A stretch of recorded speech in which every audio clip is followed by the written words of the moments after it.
Welcome to another edition of Ranking the Albums, back from the dead here. We haven't done one of these in a little while here, taking the summer off here. But today we make it up to you by bringing you one of the best catalogs you'll ever come across in the history of music here. And to help me do that is none other than Mr. David Hens. Welcome. Oh, thanks for having me. It's been probably 4 months since we've done one. So, Yeah, it seems like it's been a long time coming here. All right, so Ozzy Osbourne, man, what a career, and this guy still seems to be writing more music, even in the shape that he's in right now. I heard a couple days ago they posted that he's working on another new album, and he hopes to tour. I mean, we can look at the bright side. Let's hope he does, because it would be good to see him one last time. But you know, who knows? He's put out two albums over the last few years here, out of nowhere, pretty much. That surprised a lot of people. So we'll see where those albums fall, and then of course how they match and stack up against the legendary albums of his catalog here. So, he's always seemed to have that one guitar player in his band at every single point in time that has just really gone on to make a name for themselves, after, leaving Ozzy or during his time. And obviously, you got Randy Rhoads, who played on the first two albums, and then Jakey Lee, who would play on the next two. But the man who's played on pretty much everything else since then, Mr. Zakk Wylde. So, yeah, so let's dig in deep here, and we'll get into the number. We got 12 albums all together, and what do you got for your number 12? my number 12 is Scream from 2010. I don't hate the album. I just think it's mostly forgettable. I feel like it was more of, it's his only album to feature Gus G on guitar. And he's a good, okay player, but there's really just no memorable riffs or solos on there for me. It was just it was very synthetic sounding. Just felt like he was making an album just to make one. Like, I remember when the album came out, they Let Me Hear You Scream was the lead single off it, and I used to hear it on the radio a lot, but it just never really, it's the only album out of the 12 that I don't own. It just never really compelled me enough to go out and buy it. So yeah, that's it. I don't hate it, but it's not one I would go back to quite often. So that's my number 12. Yeah. And believe it or not, we're going to start off by agreeing. Hey, how do you like that? Number 12 for me as well, and pretty much for the same exact reasons of what you mentioned. There really isn't anything on here that really stands out. I mean, to me, they all just sound like generic rockers with some guitar and drum thrown in there, and it just really doesn't do anything, unfortunately. So definitely for me, the least favorite out of the catalog here. And I, like you said, how you don't own it. I own it on CD, but it's got a lot of dust on it. Let's put it that way. Yeah. Okay. So, all right, let's take us to your number 11 there. My number 11 is Ordinary Man from 2020.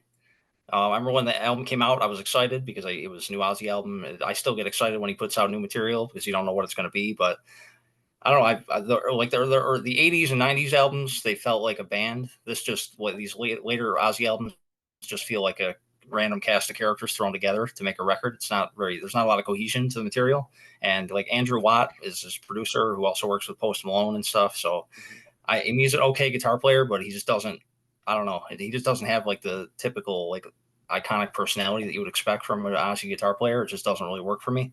Plus, I think the first like 4 or 5 songs on the album are good, but then it trails off. It's kind of like they front loaded it with all the best material. Like Under the Graveyard, I like a lot. Straight to Hell was cool. I remember when it came out, I feel it almost felt like he was like, that was like his send off, like that he was billing it as like his final album, and then it wasn't. So it kind of like lessened the effect of it a little bit for me. But yeah, it's okay. My son loves it, so I still listen to it quite often. But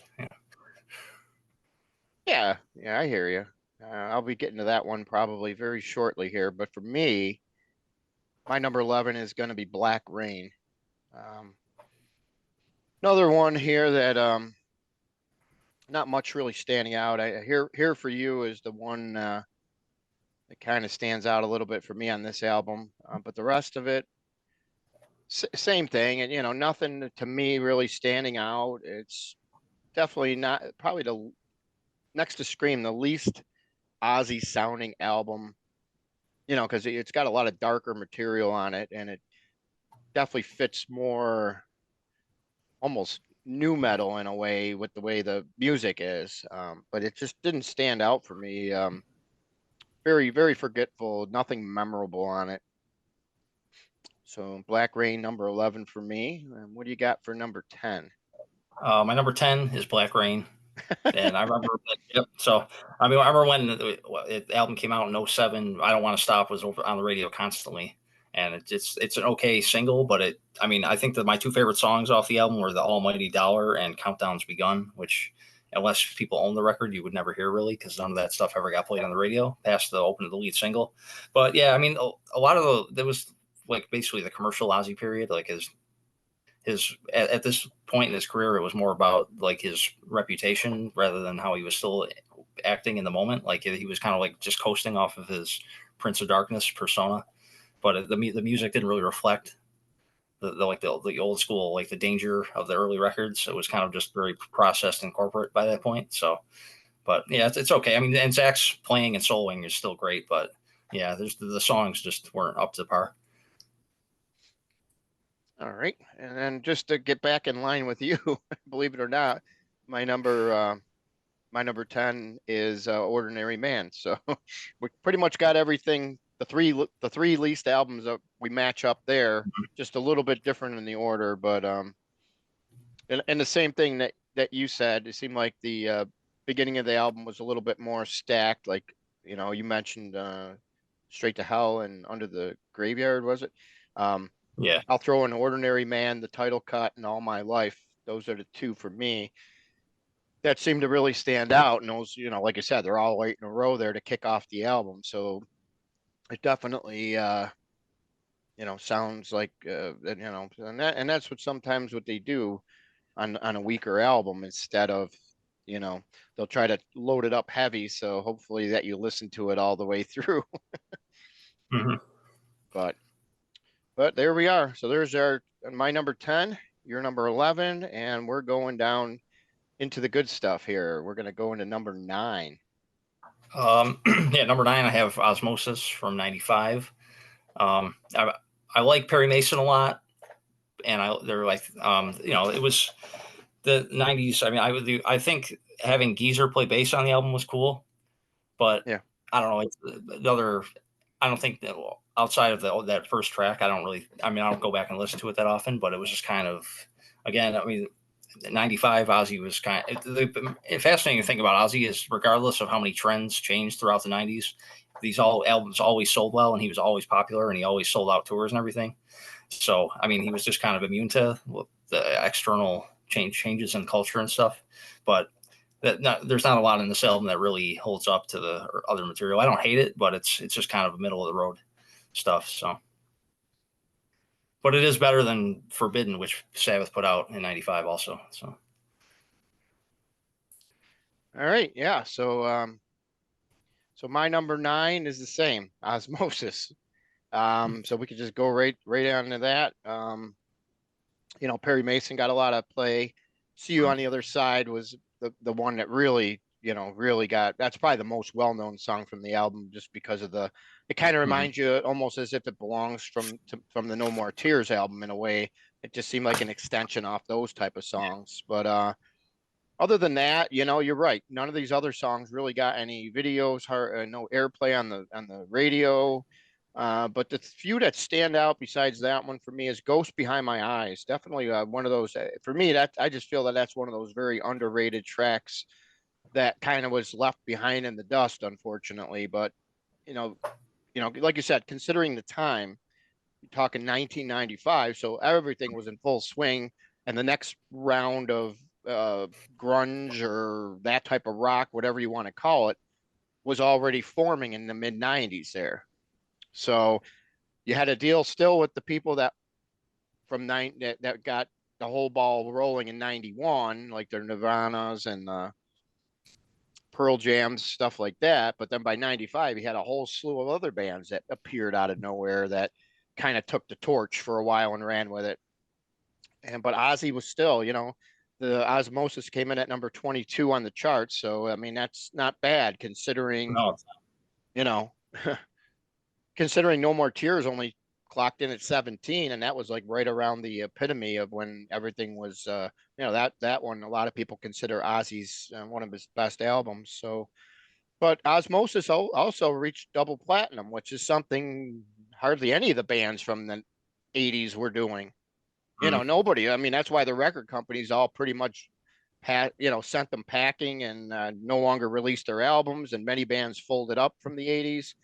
But of course, Ozzy, being the soldier that he is, he just marched on, and it's very respectable when you got a double platinum album in the mid '90s, and you're known for your '80s stuff, and you still made number 22 on the charts. That's, to me, that's impressive. But um, all that being said, Osmosis, solid album, but still not in the upper tier of Ozzy albums. And that should take us over to number 8. Yeah, number 8, I'm gonna have Down to Earth from 2001. It's a pretty solid album. I like it. I mean, Gets Me Through was a good song. Junkie is probably my favorite song off the album. Dreamer, I remember hearing that on the radio all the time. That was a big ballad, big hit for him. And I mean, he didn't even really want to do an album at that point. Like, the Ozfest had a lot of success at the time, but the record company was kind of pushing him to make a new album because they wanted him to capitalize on the success of the festival. And I got this here. The Osbourne's reality show also debuted at that time, and I feel like that kind of exposed him to a whole new audience of younger viewers, and it almost pulled back the curtain a little too much on his personal life, and kind of, I feel like he was kind of becoming a caricature and a parody of himself in some ways. But the album itself, it's pretty good. But and you always seem like he's just kind of like playing to the cameras a lot, like his they're if you take like the early 80s albums, he was like, they had like a dirtiness and a kind of grittiness to the production, and it got a little more presentable as it went along because he was making money and Sharon was controlling everything, so it's kind of lost the band flavor. But it's a solid record. You must be reading from my list, I'm thinking, because I got the same album again. Yeah. So, man, we're talking about, this is like probably closer than we've ever done, even with Mr. Tom Yeah, Jennings. probably. Yeah. I mean, this is just unbelievable. We'll see how we end here, but so far so good. All right, so Down to Earth. 2001, it was the follow-up to Osmosis. Obviously he did a lot of things in between that time, but this was the next solo album after it. 2001 went platinum, reached number 19. So obviously at that point, Napster was in play and a lot of other things, but yeah, still a platinum album, and he was better on the charts. So you can't complain about that.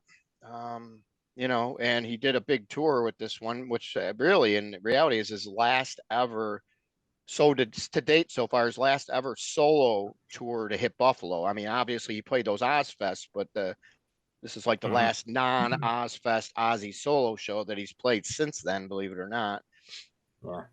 Yeah. He came with Rob Zombie and a bunch of Soil, and can't remember who else, but it was out down at the arena. He came in and made an entrance on a sleigh that was suspended in the air, circling the whole arena. It was a crazy, crazy show, but that's Ozzy for you there. So he put on a great show there that night.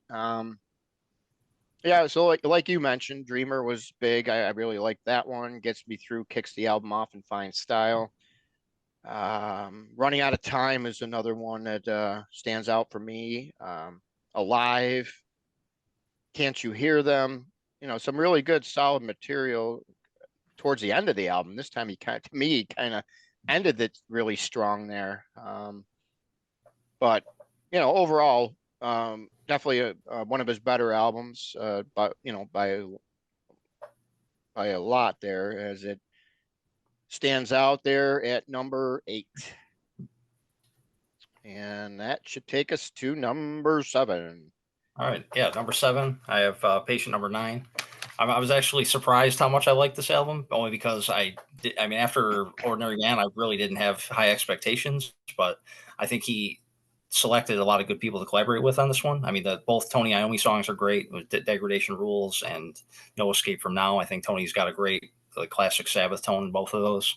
And Eric Clapton plays one of his most interesting things in like 40 years for me, because if Clapton's for a while he just felt like checked out in terms of like pushing himself, but I feel like Ozzy brought a pretty solid solo out of him on one of those days, and even Jeff Beck has a great contribution on the title track, and even Zakk Wylde's on quite a few songs here too. Mr. Darkness I think was my favorite one he contributed here, and it's produced by Andrew Watt, so it still doesn't have like the classic Max Norman production that you want from those early records, but it's definitely a significant step up from Ordinary Man. So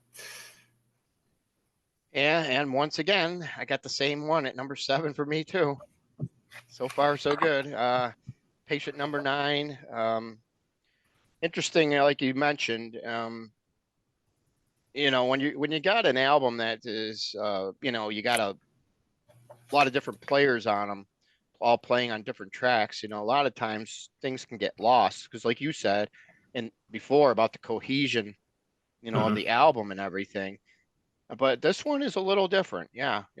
Despite the fact it does have many guest stars on it and things, there's a lot of really good material on here. One of those days, uh, God only knows, nothing feels right. I mean, there's just a lot of really good things on here that, yeah, I wasn't expecting much, like you said, following the ordinary man, but the songs are stronger, more memorable.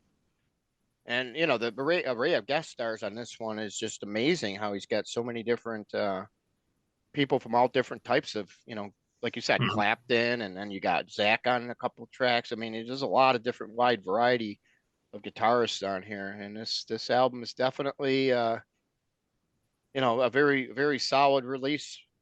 That kind of, my estimation, came out of nowhere. I really didn't expect it to beat Down to Earth or Osmosis, because those two have always been, pretty much the middle of the road for me. So to get an album that was going to surpass that, I thought we'd have to have the second coming of Bark at the Moon or something, but yeah, they I did mean, pretty. yeah, especially given how frail his health was. So Yeah, I mean, it's just amazing. When I heard it, he had another one coming out that quick, yeah. following the tales behind there of Ordinary Man. So, all right, let's see where we go at number 6. 6, I'm gonna go with No More Tears from '91. It's an album I like a lot. I mean, I think Mr. Tinker Train's one of my favorite openers of any Ozzy album. It gets me right into it every time. I Don't Want to Change the World is great. Obviously, the title track, I love Zach's playing in that song, and that opening bass riff is great. My Mom Coming Home was a big hit. Time After Time, I remember hearing a lot on the radio, and AVH is like one of the good songs I like too. It's kind of buried on the album a little bit, but yeah, I mean, it was '91, and obviously grunge was taking over the mainstream, but Ozzy still managed to put out an album that was ranked pretty solidly among the mix. So it's definitely got a little more slicker with the production moving forward, but it's definitely one that holds up today. Yeah, I mean, I think the thing that really helped this album was the fact that he had so much. It was like commercialized. Probably definitely his most commercial release because he had so many songs that received airplay, and he made the Yeah. videos for the right songs. They went about everything the right way. Now that being said, and once again, I know you're reading from my list, so stop it. But that's my number 6 as well. So, um, yeah, I'm just as much as people like this album, I'm actually more of a detractor of this album in a way, but it's still a really good album. I hate to say it. It's just that I feel Yeah. a lot of those songs are just overplayed on the radio. I mean, even when you go to like Hair Nation and stuff like that, it seems like, other than like the Crazy Train, the more of the older songs that stand out, they seem like they always go to this album and play the same old songs. You don't hear, like you said, a great example is Tinker Train. You rarely hear that song on Hair Nation or something like that. You're gonna hear more one of the four ones, like the title cut, No More Tears, or you'll hear Mama, I'm Coming Home, or you'll hear Time After Time or Road to Nowhere. Um, but yeah, I think actually the song that I really like on this album that kind of stands out, that never really got its just due, is Sin. That one is like a heavier song that, totally different from all the ones that got the airplay and stuff, which is probably why Mhm. I don't know if they even thought about doing anything with this one, but it's not as commercial as the other ones. But that's what I like. The best song on the album there is Sin. And what can you say about this one? This album, um, probably his last real big seller, 4 times platinum, only reaching number 17. But like you mentioned, the grunge world had just really started to break in that area. And Ozzy actually was coming off, not a great performance on his previous album, which was No Rest for the Wicked, which obviously we feel differently because we haven't even talked about that one yet. So, but I feel it was definitely No More Tears is kind of where I personally started seeing Ozzy degrade a little bit from his previous 5 albums in the beginning. It just didn't seem like he was going in a whole new direction, and Mhm. I didn't expect that from Zach Wild after hearing No Rest from the Wicked for him to play much that other mellower kind of Mhm. stuff. You know what I mean? Compared to what No Rest for the Wicked. That stuff is heavy, and definitely much more for me. It's more of a meat and potatoes kind of an album compared to No More Tears, which feels like it's more like a bunch of singles slapped around some other stuff. Because it seems like while there are some good songs on there, there's also a lot of filler kind of around the hit singles. So Mhm. all right, so let's see if you're going to read from my list anymore here. We're going to go down to number 5. Five. I'm gonna go No Rest for the Wicked from '88. Zach's first album. I mean, I love it. It's not a hits album at all. There's really nothing on it other maybe outside of Miracle Man. Every once in a while you'll hear it on the radio, but I mean, Devil's Daughter, Breaking All the Rules, Bloodbath in Paradise. I mean, it's got from the slickness of the production on Ultimate Sin from 2 years before. They kind of went back to a kind of a darker sound for this album, and I like that. I think it was a great introduction to the fans for Zach to just jump right in. So, but yeah, it's definitely not an album that gets talked about a lot. I think like Rolling Stone magazine, I looked it up. They in their original review, they only gave it 1 star out of 5. But that Wow. just shows how out of touch they are with metal in general. But yeah, it's definitely one of my favorite Ozzy records. Yeah, that's a little. I mean, I'll agree. I'll admit, like, and this obviously is my number 5 as well. I agree with you on that. I don't know what these guys were thinking. This album to me, I feel it's gotten better over time. Yeah, You know, because it's plus. I mean, it's at the point where it's not overplayed. So when you listen to it, it still sounds somewhat fresh. But exactly, yeah. exactly. And I remember seeing that tour. I think yeah, they had Anthrax on it opening. They played here at the Old Odd. Um, the I remember they played. They didn't play. Well, they played a couple songs off the album, but it's just like Zach Wild. The way he was introduced into the band. I think when you look at Ultimate Sin, which was the one that came out before this one, and then you look at this one, you're going, "Wow, what happened here?" It's like there's two totally different types of albums here, and obviously Jakey Lee was the one that was on the Ultimate Sin, but in a matter of just 2 years, Ozzy, went heavier, um, stayed away from really anything that was really going to get him much radio airplay. Like you mentioned, Miracle Man is like the only song that really got video on MTV, and other than that, but a couple of the songs that I like that you didn't mention were Fire in the Sky, which I feel is definitely the best song on the album. I still remember seeing it in concert. He had the old teleprompter because he didn't know all the words to it. It was you could see him looking down constantly during Yeah. that song, unfortunately, but sounded good. He sang it really good in concert, obviously. And then Hero is another one I think that stands out. That's the album closer there. Um, but definitely a very solid album. And like you said, I think because of the fact it wasn't overplayed, it just sounds so much fresher than any of the later albums for sure. And definitely has grown on me over time. I mean, I probably when it first came out, I was lukewarm. I'd say 2.5 stars. maybe three. Now I'm almost saying 4 to 4.5. It's just weird Yeah. how, certain time frame can really make a difference and change. And it depends on how an album ages too. Mhm. So, and it's heavy enough where there wasn't anything on there that was really going to make it sound dated. Let's put it that way. Mhm. All right. Now let's see what you got for your number 4. All right. Top four. I'm gonna go "Bark at the Moon" from '83 at number 4. All I right. mean, it's a great album. I mean, I love Jake's playing. His soloing is great, and it's the only album from Ozzy's catalog to feature Tommy Aldridge on drums, which he's just a monster on anything he plays on. And I like the title track. Obviously, I mean, "Rock and Roll Rebel" is good. "Center of Eternity," "Waiting for Darkness," I like it, but I don't.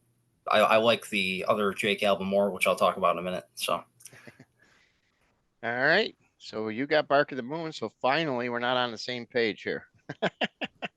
So I'm going with The Ultimate Sin as my number 4. And yeah, I mean, Ultimate Sin, it's went double platinum. It reached number 6 on the charts there. So that ended up being his first top 10 album, actually. And yeah, it seemed like there.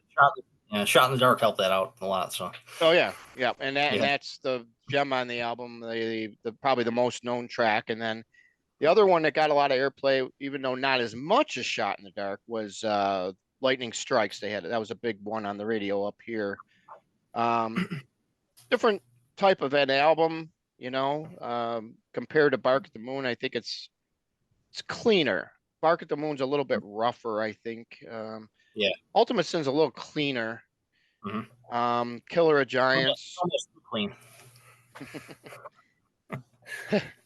But Killer of Giants, the song there, that's definitely one of the highlights on the album, next to the Shot in the Dark. And I'm guessing yours here is number 3 for this one. Yeah, All right, I go ahead. number three. For pretty much everything you said. I mean, I will say the mix is probably the biggest detractor of the album. I mean, I think even Ozzy doesn't like the way it was mixed initially. I think they'd like to remix it at some point if it ever comes out, but because it's almost like too polished. But it was '86, so I think that's kind of the direction they were going in.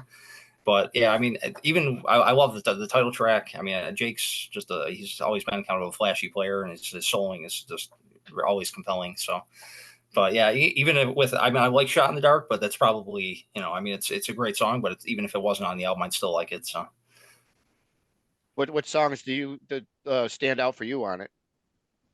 I always love the title track, and "Thank God for the Bomb" I think was great. So, Oh, there you go. Okay. Yeah, and unfortunately, those two never really got much in the way Mhm. of airplay. Unfortunately.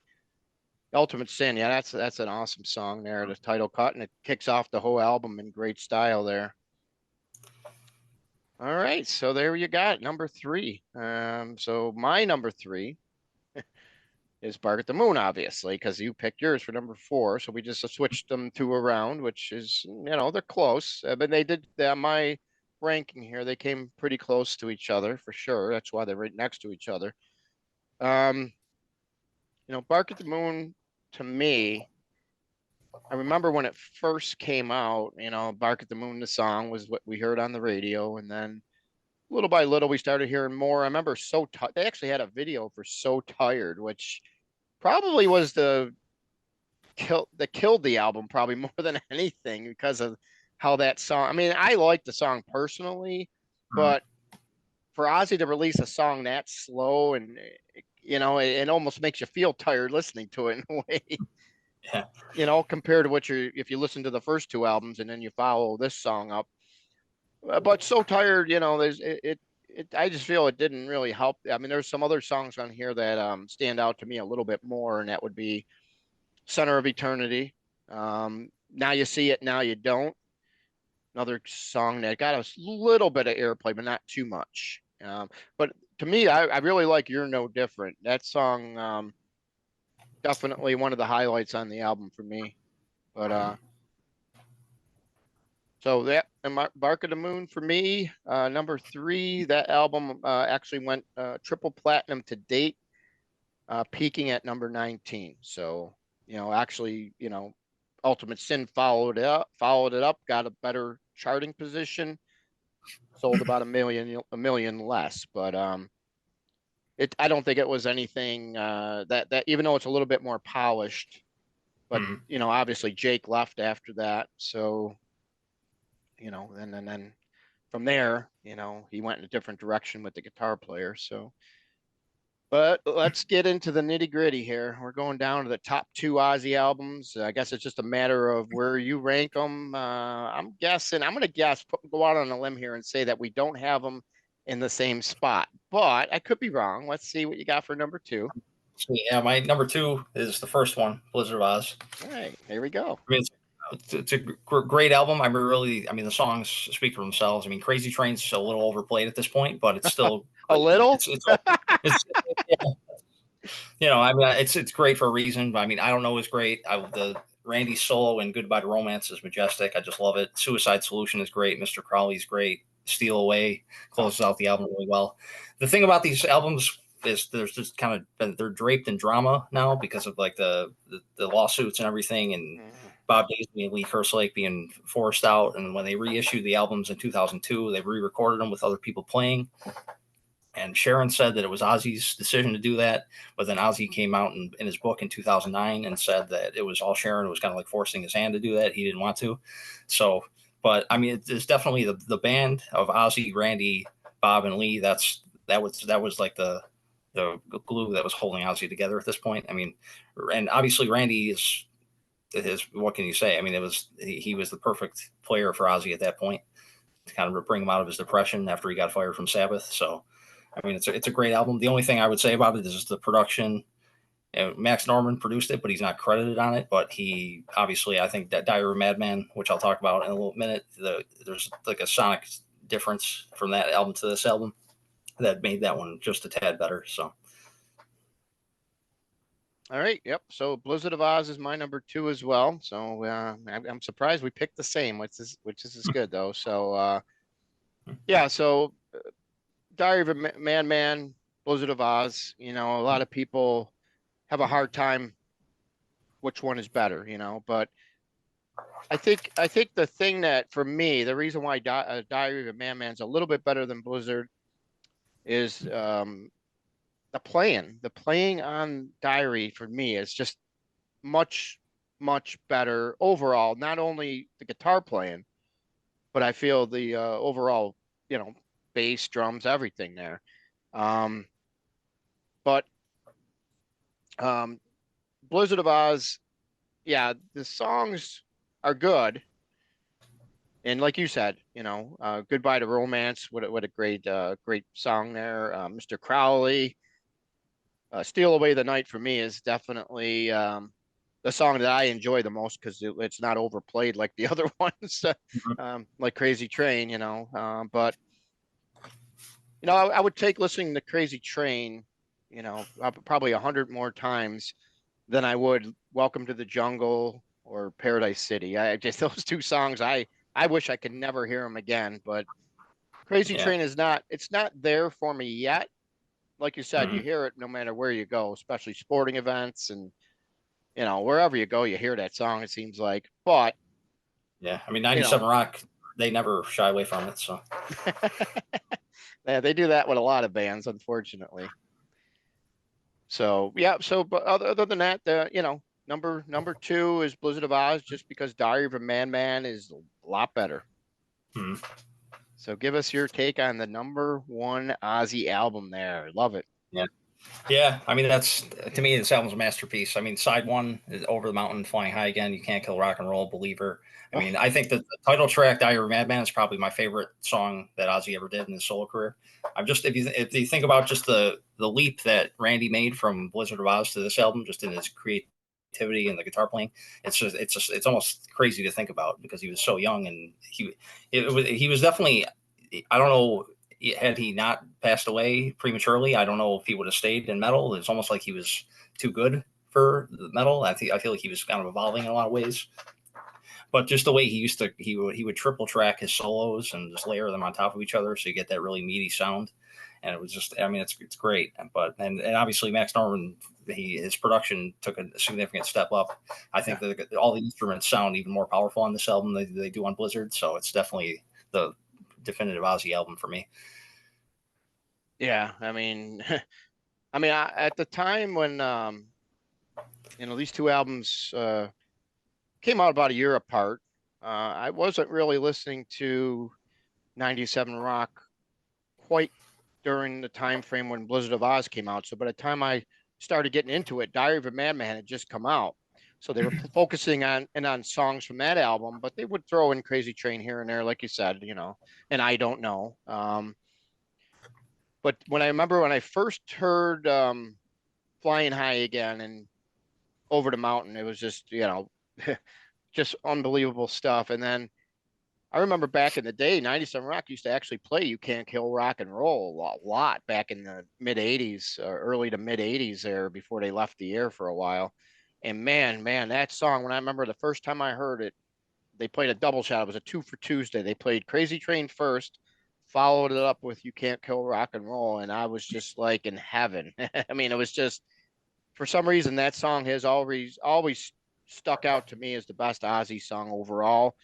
I will say your call on Diary of a Madman, what an underrated gem that, it's just amazing how even in concert, all these years later, why he doesn't go back to some of these lost classics, because I can understand, maybe not wanting to play some of these songs for certain reasons, but he's all about being the madman. That's what he's known for. Why wouldn't you play your own title theme song there? I mean, what a way that would be to like close out the show or something, and then come out for the encores or something. I mean, there's just so many good songs that he never really got to do live. And, it makes you wonder how much Sharon has to do with all that. Cause I know Ozzy has stated over various interviews over the last 15 years or so that, there was quite a few songs that he would have liked to have done live, but he never really gave the reason why he never did them, Yeah. So, but like you said, I remember Tonight was another song that got a lot of airplay on 97 Rock at the time. But then it kind of faded, but I mean, there was just so many good songs, you almost at one point or another, like during the first 6 months of this album coming out, you would pretty much hear a good majority of it on 97 Rock, just thrown in on here and there, Believer. I remember hearing that one many times. Little Dolls, I mean, I can listen to this album from beginning to end and not get sick of it ever. You know what I mean? Yeah. And that's why it's number one. And it's hard to believe it. It hasn't sold the number of albums that you would have thought. It's only gone 3 times platinum. That's just shocking. And Blizzard of Oz has gone 5 times. So I don't know. It's just weird how this album doesn't really seem to get all the love and accolades that you would figure that it would.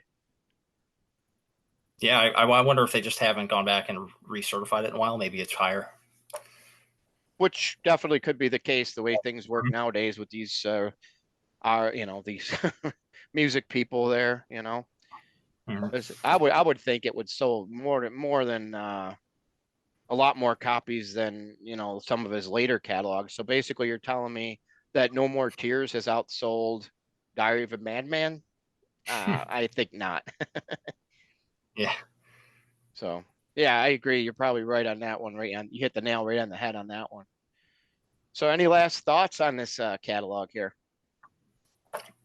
I definitely had fun going back and revisiting a lot of it that I hadn't listened to in a while. So, I mean, Ozzy's one of my favorite artists of all time. So I'm in Sabbath and out. So I even have on the wall over on this side. You can't see it on camera, but I have a signed picture of Ozzy to my left. So. Oh, nice. Yeah, I remember when I mentioned it to you. Hey, I thought to myself, like, oh, how do we ever not do Ozzy? I'm thinking. Yeah, because I know we did Sabbath and we did Dio, but we just never got to Ozzy solo yet. So yeah. Yeah, so I'm glad we did. This, like you said, it was great going back and listening to all this stuff, and I liked how we're able to do this catalog here with the newer albums in it too. So that really get you the full perspective on his whole catalog here. And it's nice to see that the new music that he was making is definitely not the worst. that's that's a good sign, especially looking forward to 2024. If he ends up releasing this album that he's writing right now, we could be in for a real special treat here. Who knows? Yeah, I mean, I would hope it's good. I'm always kind of tempered expectations with that because I don't know who he's gonna have playing on it, but we'll see. I mean, if it could top Osmosis, I mean, I think that would be doing something even because that was number 6 for us, I think, Mhm. or seven. Yeah. And even like I listen to a lot of Canadian radio stations here because we have access to that in Buffalo. So and like when Patient Number 9 came out, you heard a lot of that stuff on the radio. So Yeah, so both. I think the exposure there definitely helps. Yeah, definitely. All right. Well, yeah, sounds good there. So we'll be looking forward to seeing if this 2024 release date holds up. He's supposedly in the process of writing it now, so maybe you'll get lucky, finish it by the end of the year or early into the 2024, and then hopefully we'll have it recorded and out. Hmm. Who knows? Maybe by summer. We'll keep our fingers crossed. He hasn't given no time frame yet, but Yeah, I don't know how the tour possibility is going to work out, but that might be a little far fetched at this point, only because I mean that he pulled out of that Power Trip Festival that's happening in California this weekend. So I don't know how yeah. he's going to be able to. I mean, I think in his head he thinks he can still do it, but we'll see how it works out. Well, it's good that he wants to try. Many people would just, call it a day and be done with it, but he really wants to get out on that stage again. So, Yeah. more power to him. I hope he can do it, and I hope that everybody will get a chance to see him who maybe never got the chance to. It'll be good to see what transpires here for sure. Hmm. All right. Well, it's been a fun experience with this album ranking here, and many more to come. Stay tuned, and stay tuned for the next one, whenever that will be.